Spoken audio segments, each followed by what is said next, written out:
All right. Oops, there we go.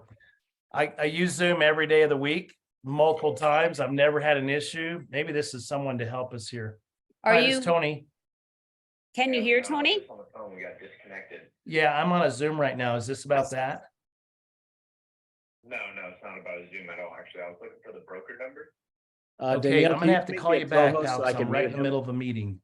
I will give you a Let me jingle back. see where All right, sorry about that. where would I do that? Okay, Danielle. I don't even know how to, I'm just gonna talk because you can hear me, right? So Yes. it doesn't really matter. I can't really hear you, but maybe you could just kind of give me a thumbs up when you're done answering the question. Sounds good. It's a good thing I know Danielle. Well, guys, I'm really sorry. I was fully prepared. I thought I had all the credentials, but there had been a change apparently, and I didn't know about it. And no one told me about it. I was on here 20 minutes early so that I could be prepared for Danielle. We could chat for a bit. And unfortunately, that did not happen. So we're going to have to do better. And I apologize to all of you for being 10 minutes late. That is not something I'm very proud of and happy about. But I am happy that we have Danielle Paluscio on with us tonight. I've never done a Zoom where I can't hear, so this will be kind of interesting, but hopefully I'll be able to go back and listen to the recording, Danielle, and hear your incredible story. So Danielle and I have a little bit of a history together. My name's Tony Hughes, by the way. I'll be hosting the entire night tonight, so I'll be here locked and loaded for about 3 hours. But Danielle and I got to know each other in Scottsdale before I got married and moved off to Idaho, and I just adore her. I was working with her, helping her build her real estate team, and she's just got an amazing story. So just to kind of start us off, Danielle, maybe you could just tell us a little bit about your family, and that way we can kind of get a little bit personal, and then we'll jump into the business side of things if you don't mind. Sure. So my family, it's just me, my husband, and my son. I have a 16-year-old son and a little Morky Poo, who is my little daughter. And it's a great little family. My husband is currently trying to get his real estate license so he can join our team.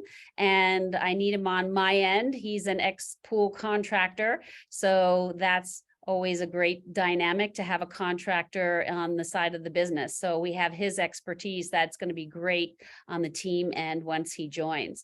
But that's just my family. And I have some other family in town. That's all my husband's, but for my side, it's just us. I love it. We got it. It sounded great. I couldn't hear a word, but it sounded great. Okay, well, I'll try that troubleshooting later, Sam, because we're going to roll with this. But Danielle, you've got an amazing story, and I love hearing stories of people that left the flat rate brokerages and come to EXP with an 80-20 split and $16,000 cap and all the stock and all that. That was a huge change for you. I remember when I met you at one of our lunch and learns in Scottsdale, and I think I asked you even, why in the world would you have made this change? And I think your answer was, you were looking for an exit strategy. You were looking for a way to kind of, not have to grind it out like you'd been doing for so many years. So maybe you could just start from the beginning and tell us a little bit about your background, your story, and how you got into real estate and what's happening today with your business. Sure. So prior to this, I had another career for 20 years. I was a video editor. I did sports, commercials, TV programming, and I won 3 Emmys for my work on the Olympics. I went to 3 different Olympics, and I got an Emmy for each one of those. And loved that work. But when it came time to settle down for family, I knew there was something else I was going to have to do because I wanted to raise my children. I only was blessed with one, but I had to do that. So my husband and I are real estate investors. So that's part of our retirement plan. Since I was a freelance video editor, I did not have any kind of retirement that would kick in. And the same with my husband. He's a pool contractor and we had our own businesses. So because we had independent businesses and we didn't have each other's commercial or corporate business to rely on for healthcare and for retirement, we have to create our own retirement plan. So we invest in real estate and we have rental properties and we have a whole strategy with that. And we were using my husband's cousin, who was an excellent realtor and we were really happy with. Well, in the boom, right before the boom of 2004 to 2006, our brother-in-law got his real estate license and we were obligated to use this brand new agent. And he was horrible. And we weren't going to invest our hard-earned money with a doo-doo donut, you know, I mean, he was just not good. So my husband was like, just go get your real estate license. That's something you want to do anyway, eventually when we have children. So let's just do it now. And so that's what I did. I was phasing out of, I was still working, but I got my real estate license in preparation for, you know, when we were going to have children. And that's kind of what happened. I baptism by fire. I took the 3-week intensive, got it done. I had a break from work and made it happen. And then we were just doing real estate investing for ourselves. But our friends were like, whoa, you have a real estate license? Can you do it for me? And then can you do it for me? Can you do it for me? And my business slowly grew, albeit it was just kind of part-time initially. I had my son and was taking care of him and was doing part-time real estate. And then once my son was in school, I said, hey, I'm going to take this. I'm going to go full-time with this now. And so as soon as he was in school, I went off and running and just started growing my business and kept growing it and growing it and growing it until where I am today. Today, a 3-time icon, hoping to be 4-time this year. So, and I've been with EXP the same number of years. So that is huge for me.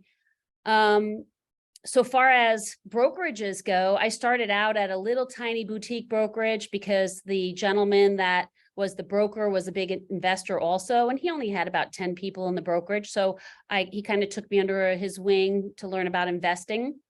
And then him and his wife got divorced. He left the state, and so I got stuck with his wife, and she was not very good. So you can see there's a theme in my business of what happened to me to make things happen. So I left and I went to HomeSmart. HomeSmart is a brokerage that is a flat fee brokerage. And I was like, well, I'm just starting out my full-time business. I don't want to have any big, you know, money out of pocket. So that's where I'm going to go. And that's what I did. And I grew my business to a pretty good, steady business. And I got to the point at HomeSmart where I wanted to start a team. I wanted to get a larger piece of the pie and do more business. And they just did not have the support. They were also very known for having a lot of part-time agents. And so we did not have the best reputation in town for full-time agents, a lot of part-time agents, those brokerages that are flat fee brokerages, you know, a lot of people that don't want any out-of-pocket costs on their real estate business, hang their licenses there. So I started interviewing with a bunch of different brokerages. They've been after me and were trying to recruit me for years. So I finally was like, you know what, let's check it out. Because I was really against paying money to somebody else for me to work. And so I interviewed with Russell Sotheby's and a bunch of other big name brokerages that are very popular in North Scottsdale and Phoenix. And I just did not see the value. They could not give me value for my money. If you wanted to take 6% franchise fee and you wanted me to pay, you know, an 80-20, 90-10, I got Russell Sotheby's to go to 95.5, but they still wanted the 6% franchise fee on top of that. And so that's 11%. And then, you know, we do a lot of our own transactions for us personally with investing. And I would have to pay 6% on all of my personal investments too. And I'm like, it's mine. Why am I going to give that money up? I'm not getting anything back for it. So that just threw all of them out of the picture.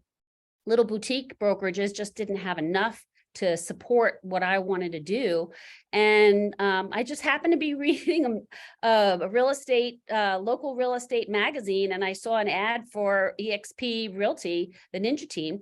And I said, well, what's this? And I called one of my big team friends from HomeSmart and I said, hey, you know, what do you think of this brokerage? And he's like, ugh, that's a multi-level marketing scheme. You don't want to go with that company. That I had a guy meet me at a party and he was just like, oh, you need to join the team, you know, it's make some money and then you have people under you and blah, blah. And however he presented it, it was just such a turnoff to this guy. And I really respect this guy. He's a very good businessman with a team that was very successful. And he grew from a partnership to a 15-person team. So I really respect this guy. And so I was kind of bummed because I was like, oh, it sounds kind of good, but I'm the type of person that until I have all the facts, I don't make a decision. So I wound up calling the Ninja team and seeing what they're all about. And they immediately put me in touch with Scott Lewis, and Scott wanted to have a Zoom with me and I think it was, no, it wasn't Gene. It was Tony, who's our, now I can't hear you. Wait, Now I can't hear you. Can you hear me now? Now I can hear you. Who is, No? who is with Hey, Scott? Rob Flick, I'm sorry. Rob Flick, thank you. Thank you. I always talk to Scott. So Scott's my actual, Scott is my mentor. So it was Scott and Yeah. Rob, and we had our Zoom meeting, and we really, you know, they explained it to me. And once I understood fully what this was about, and they basically presented me with, hey, you know, if you had been, what did you make the last 3 years? And I told them, they're like, well, if you would have been with EXP, with your stock options and you would have been Icon and everything else, you would have had X amount in stock and this amount in a stock portfolio. And my jaw was just like, really? Right now I have nothing to show for all of my business and hard work. And I would have had, you know, a really nice piece of pie, a really nice account had I been with EXP. So, I mean, it was a no-brainer right then. I'm like, this is where I need to be. This is the last brokerage I need to be at. And this is what I'm going to do. And that's how I got to EXP. And so I didn't care about the 80-20 split because they did explain to me all of the value that I could get out of the company. And I will tell you, I mean, I do not really use the library, the university library very much because I've got 20 years experience behind me, but I really enjoy doing iConversations. I'm on iConversations. Actually, I'm moderating tomorrow. And I really enjoy, I take something away every iConversations that I'm on. I love going to the EXPCon and shareholders. I meet so many fellow successful people and get to listen to their strategies and take nuggets away. I usually come back with like a little notebook full of stuff, like so much stuff. I can't even implement 3 things because I have so much stuff that I take away from our meetings and from our shareholders and EXPCon. So plus it's a lot of fun. We have a really good time. But I really think those events are so great. So I do not regret joining EXP, not one bit. My 20% is never 20% because I cap every year and then I icon. So, you know, it's still 100% pretty much to me, even with the fees that we do pay. It's not any different than a no fee brokerage. So for a high producer, I really think that there's, you know, it's silly for any high producer not to be at EXP. And I've still been talking to my friend who is the big team leader and trying to change his mind. But it's hard when somebody's laid that seed and that groundwork with false information. It's very hard to get somebody to really open up to find out the real deal once they've been, you know, once they've kind of negated it in their mind, turned that switch off. Love it. Thank you, Danielle. Finally can hear your wonderful voice and see your beautiful face. So it's like all come together. We've got these little AirPods on, so it's working good. One of the things, guys, I don't know if you said this, Danielle, when I couldn't hear you, but I had the opportunity for a little while to work with Danielle in her office, was actually a member of her team for a short time, and got to watch how really super high producing agents operate. And I was just, dumbfounded the whole time I was in her office, every time I was there. One of the cute things, Danielle, that I'll never forget about what you do monthly is you have a newsletter, and it goes out to your entire database every single month on the full moon. And I think it's called the moon over Maricopa or the moon over Phoenix or something. What do you Moon call over it? Arizona. Moon over Arizona. Moon over Arizona. That's even better.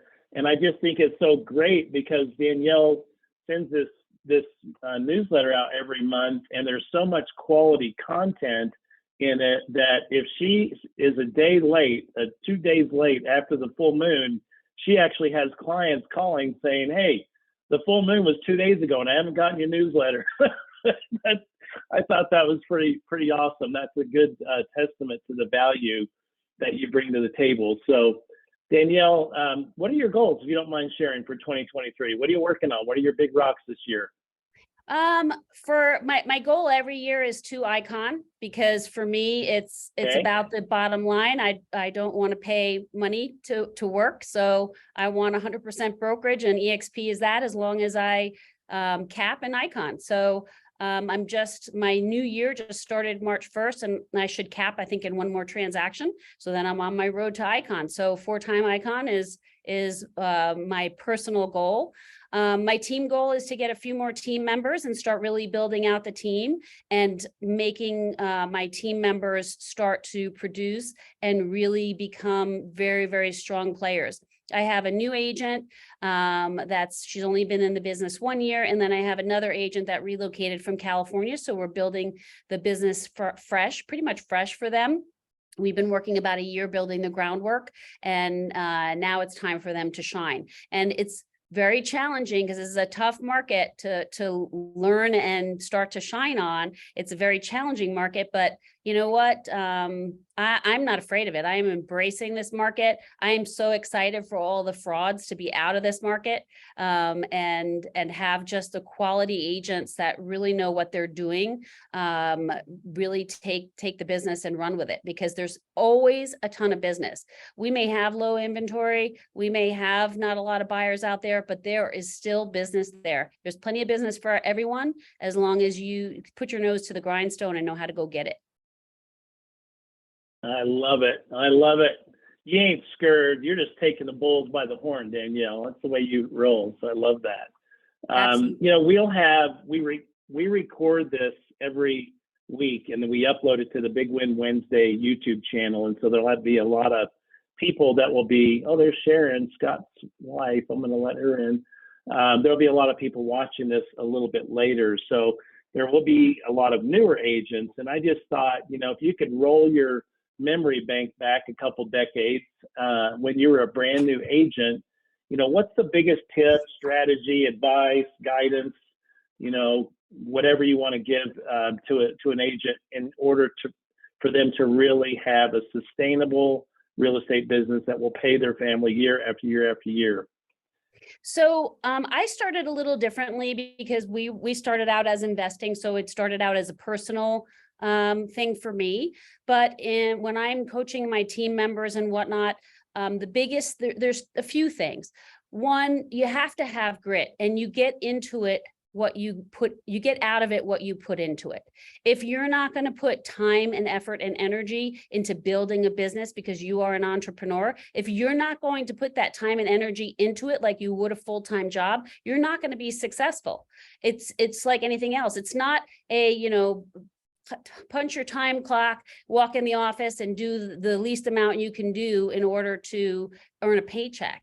It's not that type of a business. It's an entrepreneurial business, and you really need to work at it in order to grow. So you need to have grit, you need to commit, and you need to go for it. Because, as a team lead, one of the biggest things that I learned from another EXP agent team lead was I can't want it more for my team members than they want it for themselves. So I can give them the systems, I can coach them, I can hold them accountable. But if they don't hold themselves accountable and they don't put the effort and energy into building their own business, there's nothing I can do. Like they say, you can lead a horse to water, but you cannot make them drink. So if you are not if you don't have it, if you don't want to put that time and energy into your business, then it's going to be very hard to be successful, because in EXP, with all of the icons and successful people that are willing to share what you need to do and give you basically a playbook of what you need to do to be successful, all you have to do is find the right things to implement, the things that work for you in your area and in your business, and boom, you should be off and running. So there is no reason not to be successful. It's entirely up to you. And you've got to have that drive, you've got to have that grit, and you have to be able to put the time and energy into doing what you want to do in order to achieve your goals. I love that. I just told this young man this week, Danielle, I'm his mentor, and he's been struggling because he's gotten into his head. He's been in the business 2 months. I had to hold up my phone on the Zoom and show him his anniversary date with EXP and tell him to give himself a break. He's only been here, for 2 months, but that's pretty much exactly what I just told him. And when you've had a job your whole life and you've had someone else telling you what to do, when to do it, how to do it, where to do it, if not to do it, and you go to being an entrepreneur where you're literally the CEO of your business and it's feast or famine. And if you don't work your butt off, you don't bring home a paycheck. So I really appreciate you sharing that. This is, if you treat it like a job, right? If you treat it like a job and not like a hobby, it's going to pay you very well. But if you don't work it like a job, then you fire yourself, and then you wake up the next morning and rehire yourself and get back to work. So I love it. Grit, And that's why, and go for it.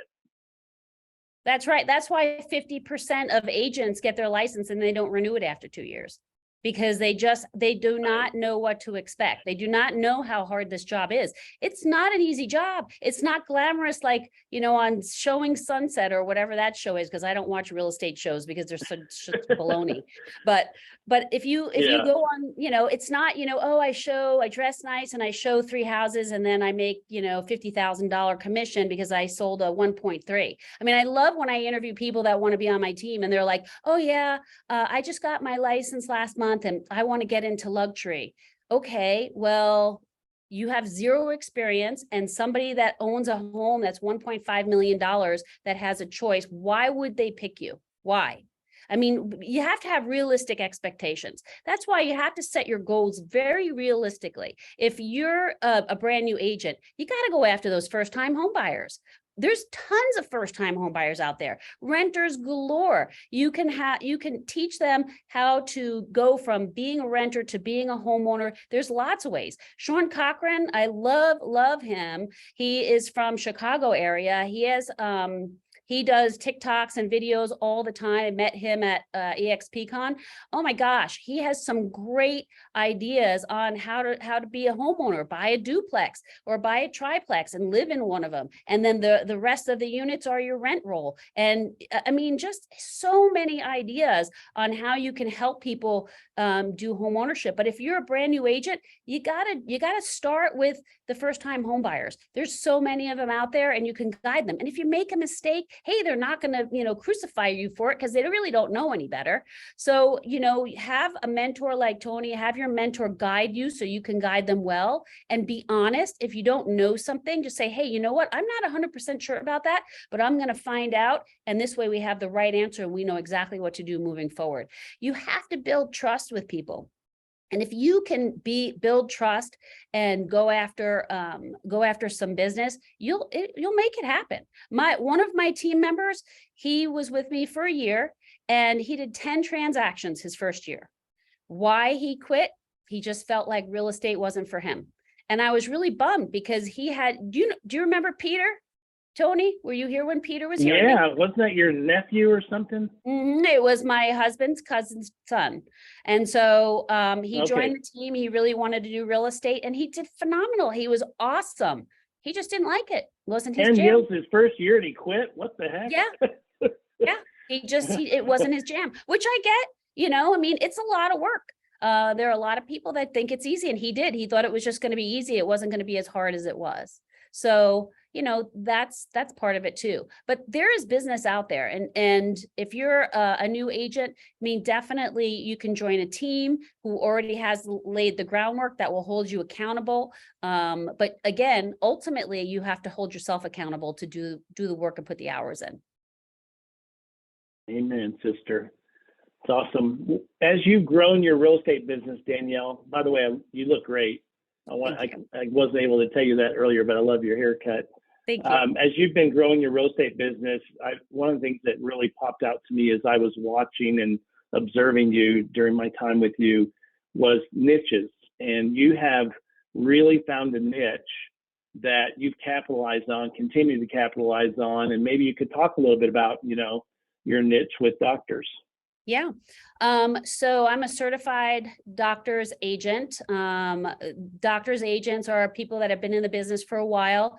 We get vetted by the DRS program. They want to make sure that you're very well experienced and you're going to be able to meet the needs of new doctors, MDs that are coming right out of med school, all the way to seasoned physicians that are, have many years under their belt. And it's a referral program. And I really enjoy working with physicians because even when they're brand new out of med school, they're going into a hospital. They have special loan programs that are for them, that some of them are 100% financing and no PMI. So we can really help them achieve home ownership. And doctors, once they become an attending and they actually have their own businesses, they can make a great deal of money, and many doctors invest. So I love taking those new MDs that are for the first time adulting and coming out of med school, because they've been in school for 8 years, and teaching them how to start building their wealth. And their wealth begins with their first home, their first condo. Instead of renting, if you're going to be in a residency for 3 to 5 years, why are you going to rent that long? Just buy something and have an exit strategy. And the exit strategy is either you're going to rent it to another MD resident that can't afford or doesn't want to do home ownership and have it paid for, or if you're lucky and the market is on the uptick, you sell it and you buy the next one. But most of my residents are keeping those properties because they have a great interest rate. They're up a couple $100,000, but they're making so much money they don't need the equity out of that place for their next property. So now they're on to their second property and then their third property, and that's what they're doing. And I'm teaching them how to build a wealth portfolio with real estate. And that's why I love working with doctors, because they'll have the money to invest. They just need to know how to do it. And some of them come from families that do invest and some of them don't, but it's always a wonderful thing to teach them and have them be like, wow, I never thought of it that way. That's really good. And so now I work with a lot of physicians. There's like 3 or 4 hospitals here that I work at, and I do events at the hospital. I'll do food truck events now, where I give them a free cannoli if they buy a sandwich at the food truck, and I'm there and I'm meeting more of the physicians and people that are visiting the food truck there and having conversations with them. I have a little relocation guide that I made for them, that if somebody contacts me on Instagram, I friend all the doctors. As soon as the different residency programs have put a posting that they just got their new residents, I'll put in there, hey, welcome to Phoenix. Congratulations on a fabulous residency program. If you need to find a place to live, please don't hesitate to reach out. I just had an MD just reach out to me yesterday and say, hey, I'm coming to Phoenix. I need your help. I'm like, okay, great. Let's do it. So doctors for me have been extremely lucrative and a very good source of not only immediate income, but repeat income. So every year there's new residents. And so it's a never ending cycle. People are always coming into town, and then those ones that are leaving will either need to sell or rent. So we have that on the back end as well. So now that I've been doing it for 6 years, it's pretty consistent with my physicians. I have other types of clientele that I work with too. We work with investors and some other types of clientele as well. But I just love working with the doctors, and that is a no-brainer because they're constantly moving in and moving out more than probably any other profession. You know, and you wouldn't have gotten to that point had you quit like your husband's cousin's son or whatever, right? I mean, you work, you gritted it out, you grinded it out, and you got to that point where you were able to tap into that niche. And it reminds me, I think I shared it with you when we were talking a few years ago about a lady that she created her whole empire in real estate, being the senior, I think it was called Silver Care Consultant or something. And she had an entire package of senior citizen, you know, resources, and that's who she catered to. And so finding those niches can be certainly very profitable, and you've proven that with your career. Thanks for sharing that. It was good to hear all of that again.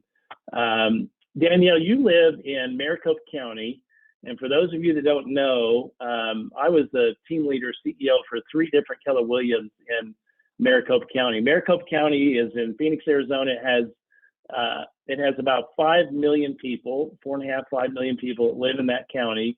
There was 9 Keller Williams in one county. I don't know how many Remaxes or Coldwell Bankers there were, but there was a bunch. And I remember when I was working with you, Danielle, the market was so constrained at that time. Normally in Phoenix on the MLS, we have, you know, in a normal market, we'll have about 21,000 listings. And we were down in the 4s and 5s. And that's when we were out, you know, getting 20, 30, 40, 50 people showing up at open houses, and, you know, offers were just insane. If you didn't have cash, forget about it, right? What are you seeing today in the market? What's going on out there? What are you seeing from that 35,000 viewpoint? Well, the one As a thing that tenured we are agent. really one of the things we are really lucky here in Phoenix is to have the Cromford report.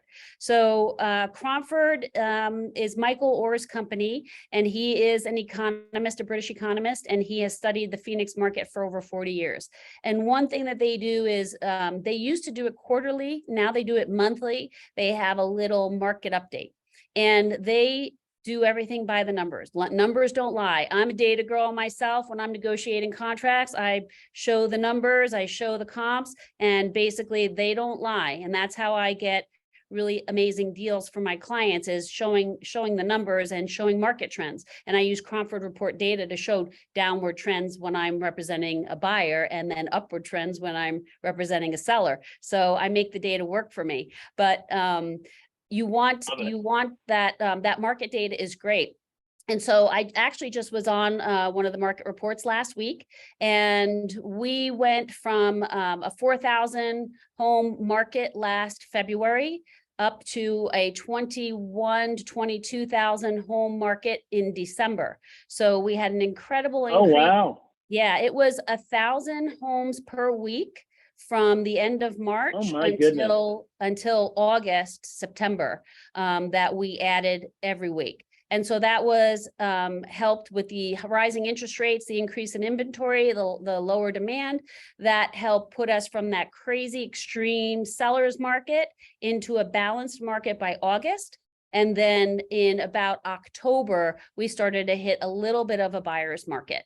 And then we were in a buyer's market for the last couple months. Well, something crazy happened. I don't know if everyone said, hey, this new year, I'm just staying put. We don't know what's happening with this crazy economy. I think I'm just going to stay put. We've got our 2.5% interest rate. I don't need to go anywhere. I'm happy where I'm going. So January in Phoenix, we usually get a nice little surge of inventory because everyone's like, ooh, the second home buyers are here. Yeah, we're going to sell our house and get top dollar. We did not get that. We actually we opened the market at 16,000 homes, 16.8, and we stayed there for the month of January. 4 weeks, 16.8, no more new listings, no decline, no activity. It was kind of like the market was in stun mode. And then in February, we started to have a decline. We started to get an uptick of contracts, and the market started to go down in inventory. And we're like, what is going on? Where is all the inventory? We have our buyers back now, but now we have no inventory. And the market has gone down to, we are at 15,000 homes right now. So it went from a buyer's market at the beginning of the year into balance in February, and now we're in a slight seller's market again.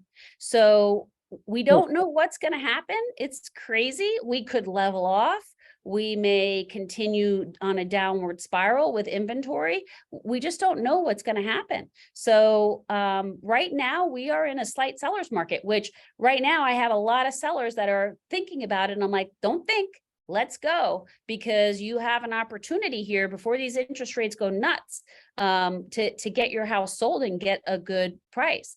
The other thing that's very interesting is I have one client, they got married in February. So they've been watching the market for about 8 months. So we've had them on a drip. They've been saving homes. They've been seeing what's happening in the market. I went in to see their saved portal to see, you know, what's going on and how many homes they have saved. When I tell you that more than half of the listings that they have saved say canceled underneath, that people are just pulling their homes off the market. And the line I keep hearing from sellers is, I'm not going to give it away. If I hear that line one more time from a seller, I'm really going to throw up, because they will not move off their price. They are so set in the mindset that they want what they want, and this is what they could have gotten last year. They missed the window, but they're not going to sell for less than that. And I think also when they crunch numbers, because of where the prices are right now, they have to sell at a certain price point. If they're sitting at 2.5%, they have to have a certain amount of equity to buy their next home in order to make that payment the same or better to upsize or downsize. And so if they don't get a certain amount of equity out with the new interest rates, you know, they're looking at double the interest rates of where they are now. They can't move on their price. So we have a lot of sellers that are coming to the market. Okay, if I can't sell it at this price, then I'm just going to stay put. And I just spoke to a potential seller just before I got on this call. Same thing. I was interviewing him and he said, I'm not giving it away. If I have to, I'll rent it. And that's what they're doing. They're just not going to not take the equity. Yeah. Very good, man. What a roller coaster it has been in Phoenix. For those of you that don't know, Phoenix, Maricopa County, I'm not sure how many there are now. Hopefully it's at least half, but there was about 45,000 licensed real estate agents in that county. 90% of them couldn't even spell the word realtor correctly. They certainly couldn't say it correctly.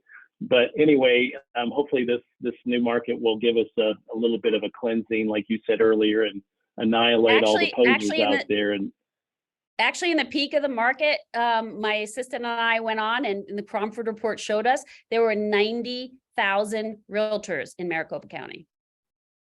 90,000. What? Doubled? Man, I better. We're stop now half. recruiting We're in now Arizona. in the 40s. Yeah, so half That's went sayonara, insane. thank God. Yeah, well, hopefully another half of them will go sayonara too. So, well, Right. Danielle, because we got a little technically delayed here, we're running a little tight on time. Okay. And so I want to go ahead and give the audience an opportunity to tap into your experience and knowledge, wisdom.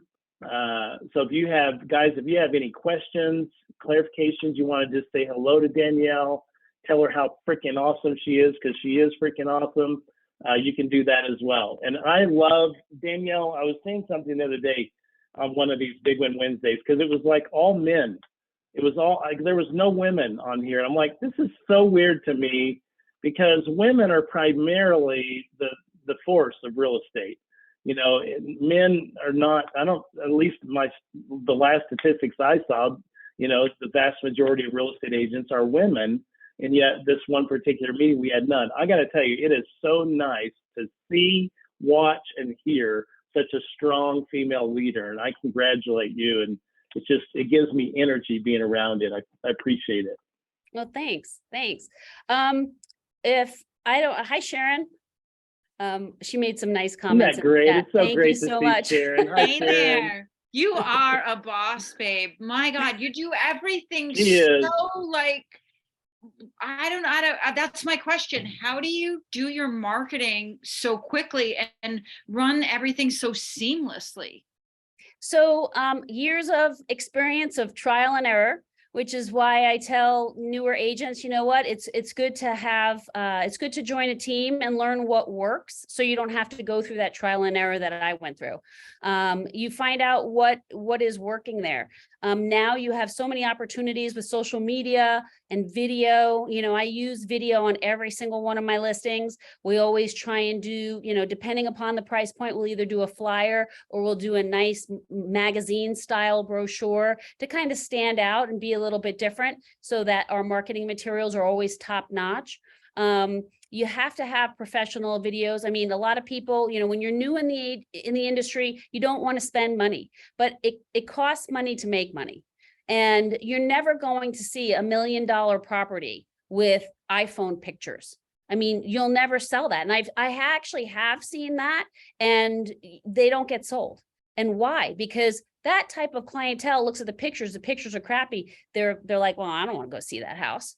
But if you have beautiful pictures and a wonderful video and really good marketing, you can sell, you can get those houses, you can get the buyers in there. So you have to do that marketing. Marketing is so key, not only for your business, but also for yourself. If you like to recruit, you have to make a name for yourself. If having a downline is important to you, people need to see you. You have to attract. I mean, two of the top attractors in our company, Tina Call and Gogo Benke, I love them. I love watching them. They're on all the time. I follow them, and I love their presence. I love how they chat about everything. They're so smart, intelligent. They have such great systems, and they're out there. Now, they attract people. Not only are they strong, powerful women, but they're beautiful to look at as well. They always look so great. I wish I was that flawless on a daily basis. I'm well put together today because I'm being interviewed, but this isn't my look when I'm working from home on my laptop. But they do great videos all the time, you know, and it's wonderful to put themselves out there. So if recruiting is your jam, or even getting more clientele, people need to see you. You need to be out there. I need to do more video. I don't do enough, and I'm trying to get myself to do more. That's one of the things. And it's funny because I was a video editor and I was all about video, but I was behind the scenes. I was never in front. So I'm trying to do more in front of the scenes, get out there, let people know who I am, do as many engagements as I possibly can. If people want to hear me talk, hey, sure, I'll talk, no problem. I'll share. I love doing that. But you need to be out there, and marketing is just really, really important, not only to attract buyers and sellers to your listings. If you're at a listing and you have an open house and you want to get more clients, you have to have good marketing to get people there. Marketing is everything. It's the crust of our business. The two most important things in our business are marketing and relationships. So if you can have great marketing to attract people to your business or attract other agents into your business, and then you have great marketing to get your home sold and perform, those two are the biggest key elements to being a successful realtor. I love it. Way to tear up with that question, Sharon. I saw Sharon had another question on there about postcards, and you know, I don't know if you've done much of that, Danielle, but I know that the one thing that I do know is I know a gentleman with Keller Williams has been with them for like 25 years. His name is Dick, and he has done postcards his entire career, and they're the goofiest little postcards that have a silly little joke on one side, like a little cartoon. On the other side, it's got his professional, you know, real estate information. But that's how he's built his business, was sending out jokes on postcards with his real estate stuff on one side and the jokes on the other. And he does it through EDDM. You know, he saves money on the postage and all that, but he'll send out literally hundreds and hundreds and hundreds of those. And when he came and did that training at Keller Williams, when I was the team leader in Scottsdale, I just shook my head going, I cannot believe that you generated this kind of business from silly postcards. And I think the key is consistency, and I'm sure you would agree with that. Whatever it is, you got to be. I'm going to blow your mind right now, because I just read something yesterday regarding that. They did a poll. They called a specific neighborhood and asked every homeowner. They door knocked and called to make sure they got everyone in the neighborhood, and said, who is the #1 realtor in your neighborhood? And they got a variety of answers. There was a bunch of different people and whatnot. Then they made up a fictional realtor, a fictional name, and a fictional website, and started sending postcards out. And they sent postcards out consistently for 6 months. At the end of 6 months, Wow. They did the poll again. Guess who was the #1 realtor that everyone said in that neighborhood? The realtor that was There it fictional is. and didn't exist.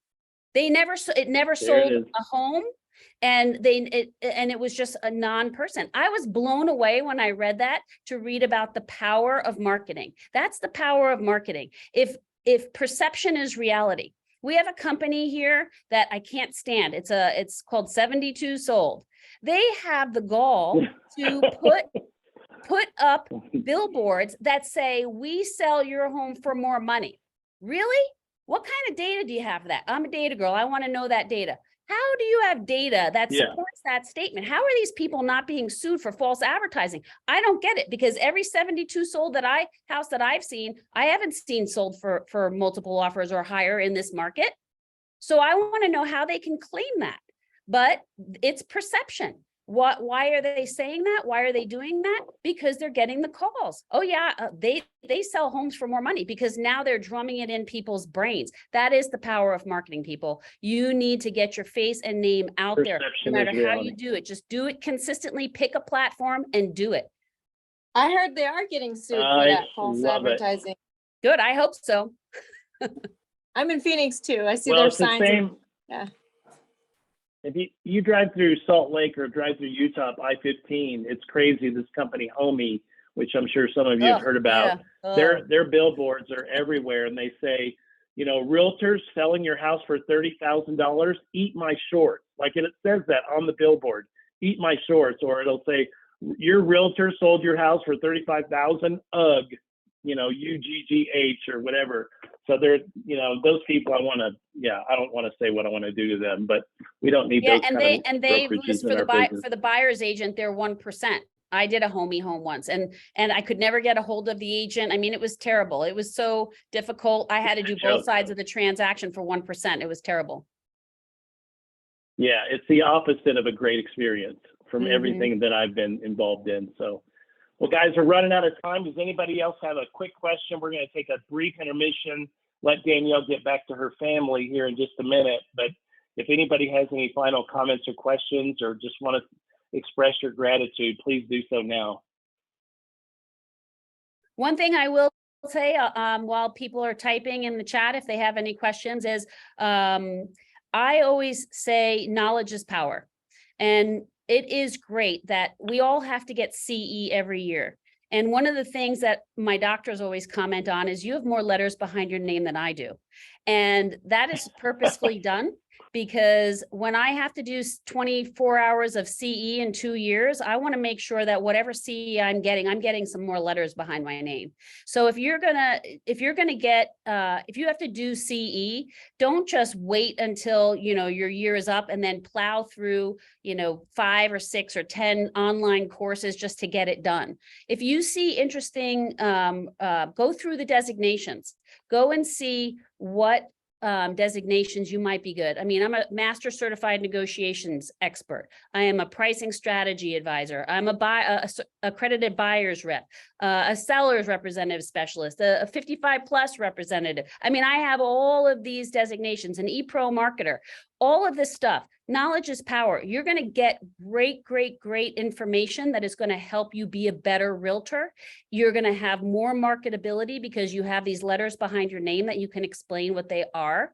And it's just going to make you better, rather than just doing the mandatory, very low base type of educational requirements.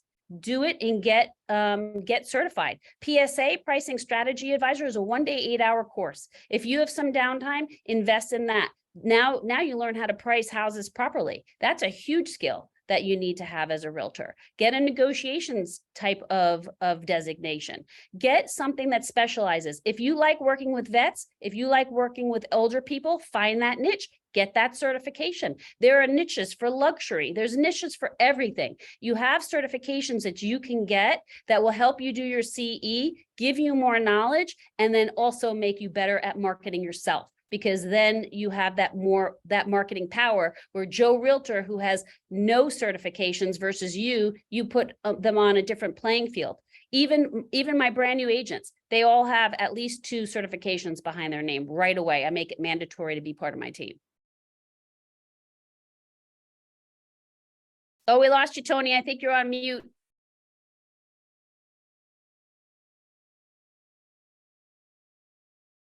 No, we lost you. Bummer. There we go. Now you can hear me. So All well right, there you said, go. Danielle. Get those letters. My little AirPods started to go dead on me, so I had to get them charged up. But thank you so much, Danielle, for sharing tonight. You've been amazing. You're always amazing. You guys check her out when she does those iConversations. When she leads those panels, she's always fun to listen to, and I always learn when I listen to you, Danielle. So thank you so much for sharing your talents, your experience, your wisdom, and just your great personality. We really appreciate it. Thank you. It was such a pleasure to be here. Thank you for inviting me. Oh my gosh, thank you so much for volunteering. I really, really appreciate it. We always love hearing from these awesome icons, especially people like you. So thank you very much. Really appreciate it. All right, guys, we're going to take about a 1 or 2 minute. I just need to run and grab a drink. I'm going to be back, and I'm going to do the EXP Explain session 2, and then we've got Mr. Daniel Ing that's going to come back and finish up our EXP revenue share. So super excited about that. So Sam, if you could go ahead and get us set up for the intermission, I'll be back in 1 minute.